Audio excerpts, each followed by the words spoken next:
Hello guys, welcome back to my channel. কেমন আছো সবাই? আশা করি তোমরা সবাই ভালো আছো। সো আজকে আবার আমি ফিরে এলাম নতুন একটা ভ্লগ নিয়ে। সো আজকে পৌষ মেলার দ্বিতীয় দিন।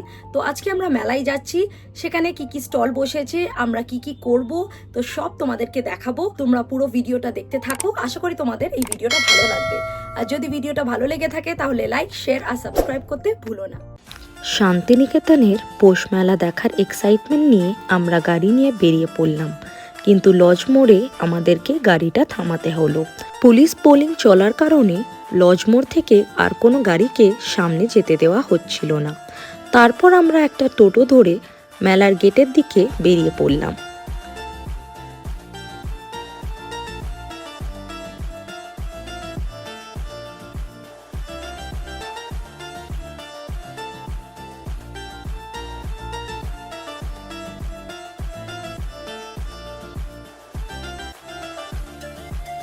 টোটোটা আমাদের মেলার গেটের কাছে নামিয়ে দিল। তারপর আমরা হেঁটে হেঁটে মেলার গেট নাম্বার 5-এর দিকে এগিয়ে গেলাম। শান্তিনিকেতনের পৌষ মেলা বাংলার একটা বিশেষ উৎসব। প্রতি বছর ডিসেম্বরের 24 থেকে 26 তারিখ পর্যন্ত এই মেলা হয়। শান্তিনিকেতন রবীন্দ্রনাথ ঠাকুরের স্থাপন করা একটি শান্তির আশ্রম। পরে বিশ্বভারতী বিশ্ববিদ্যালয়ের জন্য বিশেষভাবে প্রকাট হয়। এই মেলা শুধু একটা মেলা নয়, এটা হলো বাংলার ইতিহাস, সংস্কৃতি এবং শিল্পের এক উৎকৃষ্ট মিলন।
মেলার এন্ট্রেন্স গেট থেকে গরম গরম খাবার আর মিষ্টির গন্ধ আসছে।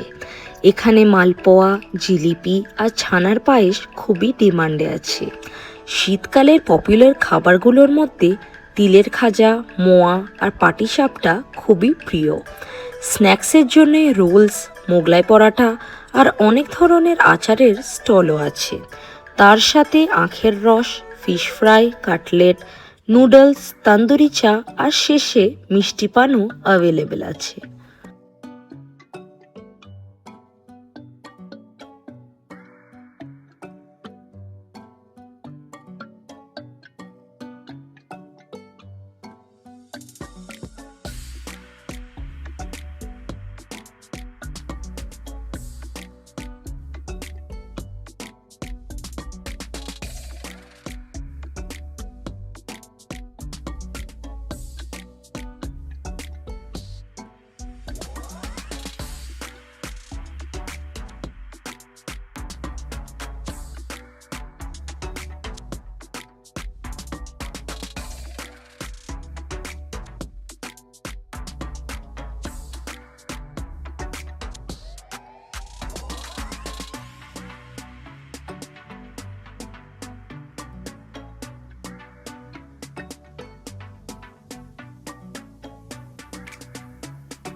আর্টওয়ার্ক আর হ্যান্ডিক্রাফটসের জন্য অনেকগুলো স্টল আছে, যেখানে লাইভ ডেমনস্ট্রেশনও পাওয়া যায়।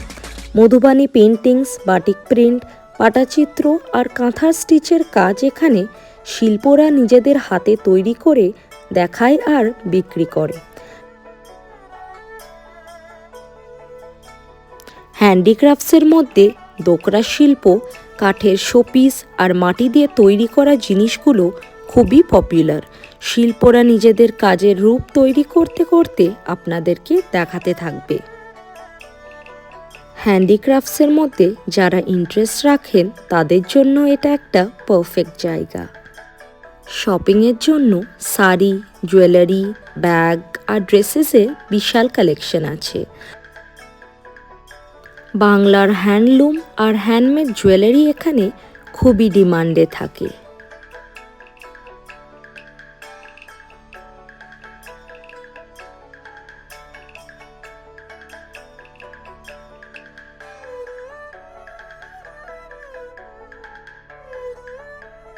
রবীন্দ্রনাথ ঠাকুরের লেখা বইগুলো এখানে সবচেয়ে ডিমান্ডে থাকে।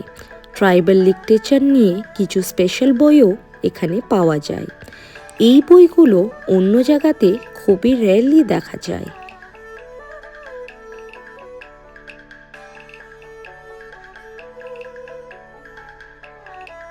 মেলার একটা মেন অ্যাট্রাকশন হলো বাউল শিল্পীদের গান আর ফোক ডান্স। এখানে স্টেজে লাইভ পারফরমেন্স হয় আর শিল্পীরা মেলার মাঠে বসে ইকতারা আর অন্য ইনস্ট্রুমেন্টগুলো নিয়ে গান করে। বাউলদের গানের আনন্দ আর কোনো মেলাতে পাওয়া যায় না। ছোটদের জন্য অনেকগুলো অ্যামিউজমেন্ট রাইডস আর খেলনার স্টলগুলো অ্যাভেলেবেল ছিল।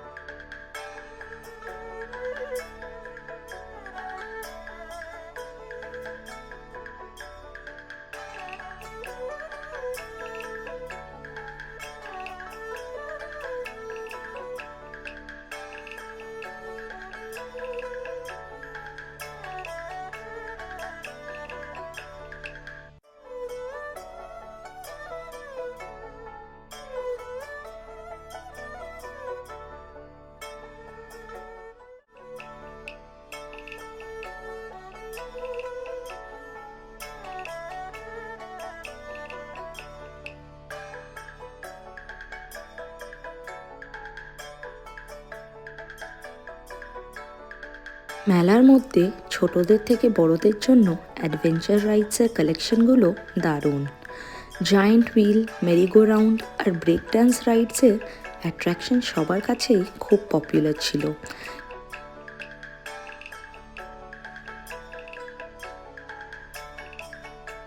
আমরা জায়ান্ট হুইল রাইডটা নিয়ে পুরো মেলাটাকে একটা অন্য অ্যাঙ্গেল থেকে দেখলাম। সেটা ছিল একটা দারুণ এক্সপিরিয়েন্স। এখানে সবার জন্য কিছু না কিছু রাইড থাকে, তাই রাইড ছাড়া এই মেলার এক্সপিরিয়েন্স একদম অসম্পূর্ণ। এই ব্রেক ডান্স রাইডটা একটা আলাদাই থ্রিল দেয়, যেটা আমার মতো অ্যাডভেঞ্চার ভালোবাসাদের জন্য মাস্ট ট্রাই। কলকাতা থেকে মাত্র 160 কিলোমিটার দূরত্বে শান্তিনিকেতন যাওয়া খুবই ইজি। লাল মাটি আর শাল গাছের রাস্তায় ড্রাইভ করে মেলাতে যাওয়ার একটা একদম স্পেশাল এক্সপিরিয়েন্স। এই মেলা বাংলা সংস্কৃতি, শিল্প আর সংসারের একটা অন্যরকম ইতিহাসকে ঘিরে তৈরি। যদি কখনো এই মেলাতে না এসে থাকেন তাহলে আগামী বছর অবশ্যই প্ল্যান করে এই অনুভবটা নিন। ভিডিওটা যদি ভালো লেগে থাকে তাহলে অবশ্যই লাইক, শেয়ার আর কমেন্ট করুন। আর এই ধরনের কন্টেন্ট পেতে আমার চ্যানেলটাকে অবশ্যই সাবস্ক্রাইব করতে ভুলবেন না।